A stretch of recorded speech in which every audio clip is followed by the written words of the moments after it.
आज दिवसाची सुरुवात सकाळी 4:30 पावणे 5 वाजता झाली, कारण आज होतं माझं 16 सोमवारचं उद्यापन.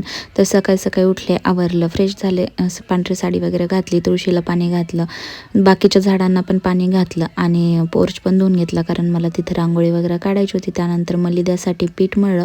बिना मीठ आणि बिना तेलाचं पीठ मळावं लागतं आणि तशाच चपात्या करून त्याचा मलिदा बनवला गूळ आणि तूप घालून. त्यानंतर देवापाशी पण दिवाबत्ती केली आणि निघाले महादेवाच्या मंदिराकडे. बेलेश्वर महादेवाच्या मंदिराच्या इथं आलो. पिल्लूला महादेवाचं दर्शन घेतलं आणि पिल्लूला पण भस्म लावला, मी भस्म लावला आणि आम्ही दोघांनी लावला हे पाहून आहोंनी पण लावला. तर छान वाटत होतं. सकाळी सकाळी मस्त प्रसन्न असं वातावरण झालेलं होतं आणि एवढ्या प्रसन्न वातावरणात सगळ्यात अगोदर म्हणजे पहिला अभिषेक आमचाच होता. तर 16 सोमवार झाले आणि 17व्या सोमवारी आम्ही हा अभिषेक करतोय. त्यानंतर मग चांदीचं बेलपान वाहिलं महादेवाला, त्यानंतर साधं बेलपान पण वाहिलं आणि असं झालं माझं 16 सोमवारचं उद्यापन.